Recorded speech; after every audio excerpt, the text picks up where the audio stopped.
बिहार में महिला वोटर नीतीश के साथ रहेंगी या छिटकेंगी? जैसे जैसे लोकसभा का चुनाव पास आता जा रहा है, वैसे वैसे राजनीतिक समीकरणों और एजेंडों पर मंथन भी तेजी पकड़ रहा है। बिहार में नीतीश के एनडीए में आने के बाद बीजेपी के लिए नफे और नुकसान की भी चर्चा हो रही है। कई लोगों का मानना है कि अब नीतीश बाबू की वह वोट अपील नहीं रही जो पिछले लोकसभा चुनाव के दौरान थी, पर बहुत लोगों का यह भी आकलन है कि नीतीश के पास अपनी जाति के 5% वोट और महिलाओं के 50% से अधिक वोट आज भी हैं और किसी भी चुनाव के परिणाम में इतने वोट काफी असर डाल सकते हैं। क्या नीतीश के साथ महिला वोटर सचमुच पहले की तरह बरकरार है या जातिगत सर्वेक्षण और शिक्षक भर्ती का श्रेय तेजस्वी यादव लेकर नीतीश कुमार का पुराना समीकरण बिगाड़ सकते हैं?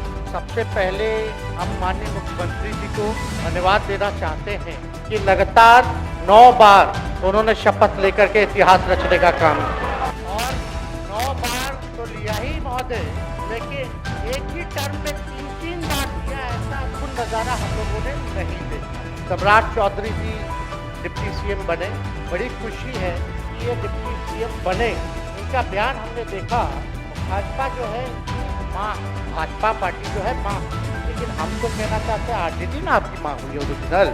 2019 के लोकसभा चुनाव के नतीजे बताते हैं कि महिला मतदाताओं ने एनडीए का भरपूर साथ दिया था। बिहार की 40 लोकसभा सीटों में से 39 पर एनडीए के उम्मीदवार जीत गए थे। हालांकि उस जीत में प्रधानमंत्री मोदी की भी लोकप्रियता का हाथ था, पर बिहार जैसे राज्य में जहां चुनाव मुख्य रूप से जातिगत आधार पर लड़े और जीते जाते हैं, वहां सामाजिक बदलाव का चुनाव पर बड़ा असर पड़े, यह बड़ी बात है। इस नए बदलाव की वाहक बिहार की महिलाएं थीं, जिन्होंने नीतीश कुमार की शराबबंदी और लड़कियों की शिक्षा पर रीझ कर एनडीए के पक्ष में जमकर वोट किया था। एक बात हम कह रहे हैं कि हम लोग तो प्रारंभ से कह रहे हैं कि देखिए, शराबबंदी का कानून लागू किया गया, इसके लिए पूरा का पूरा प्रयास किया जा रहा है और हर बार हम लोगों ने सब लोगों को जानकारी दी, बापू ने क्या कहा है, और उसके बाद आप जानते ही हैं जो रिसर्च आया था पूरे दुनिया का,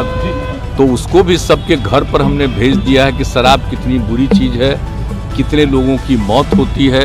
लोगों को खुशी नहीं होती है कि बेटी हुआ, अरे भाई बेटी के बिना कुछ होने वाला, ये धरती चलने वाली, बेटी जरूरी है। 2020 के विधानसभा चुनाव के आंकड़ों को भी देखें तो 59.7% महिला मतदाताओं ने अपने मताधिकार का प्रयोग किया था, यानी महिलाओं में चुनाव को लेकर उत्साह ज्यादा था। कभी बिहार में महिला मतदान का प्रतिशत 40 और पुरुष मतदान का हिस्सा 60% होता था। नीतीश को इसके लिए श्रेय दिया जाना चाहिए। 2005 से नीतीश कुमार लगातार सरकारों का नेतृत्व कर रहे हैं। उनकी छवि सुशासन बाबू की बनी, तो उसमें उनके विकासात्मक नीतियों के साथ साथ महिलाओं के लिए शुरू किए गए विशेष कार्यक्रम के भी परिणाम कारण बने। नीतीश ने गांव और पंचायत स्तर पर महिलाओं की भागीदारी और निर्णय में उनकी भूमिका सुनिश्चित की। लगभग 2 दशकों के उनके शासन काल में बिहार में महिलाओं को आजीविका से जोड़ने वाली कई परियोजनाएं चलाई गई। महिला जीविका कार्यक्रम, साइकिल योजना और महिलाओं के लिए पंचायत में 50% आरक्षण ने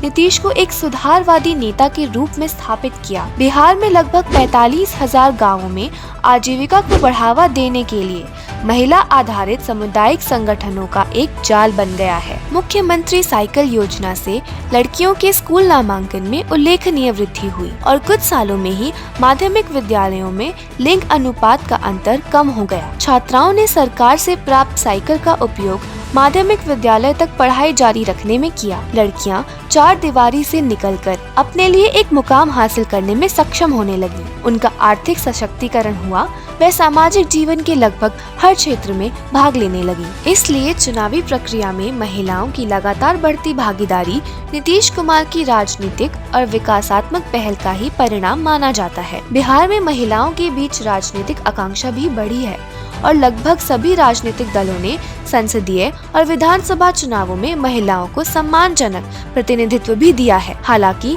जीतकर आने वाली महिला प्रतिनिधियों की संख्या अब भी बहुत कम है। 40 सांसदों में केवल 3 महिला सांसद हैं और उसी तरह 243 विधायकों में से केवल 28 महिला विधायक हैं। इंडिया टुडे टीवी ने 2019 में एक जनमत सर्वेक्षण कराया था, जिसमें यह दर्शाया गया कि महिलाएं ही थीं जो बिहार में एनडीए को बचाए रखना चाहती थी। इसलिए नीतीश के नेतृत्व वाले गठबंधन एनडीए को 41% महिला वोट पड़े, जबकि राजद के नेतृत्व वाले ग्रैंड अलायंस को 31% महिलाओं के वोट मिले। महिलाओं ने एनडीए को बेहतर कानून और व्यवस्था के साथ साथ शराबबंदी के प्रति नीतीश कुमार की प्रतिबद्धता के लिए भी वोट दिया। इस बीच बिहार में जाति आधारित सर्वेक्षण और सरकारी नौकरियों का श्रेय लेने की लड़ाई जनता दल यूनाइटेड यानी जेडीयू और राजद के बीच चल रही है। मुख्यमंत्री नीतीश कुमार भले ही फिर से एनडीए के साथ आ गए हैं, लेकिन उनका परंपरागत वोटर भी साथ आ गया है। इस पर अलग अलग आकलन है। लोकसभा चुनाव से पहले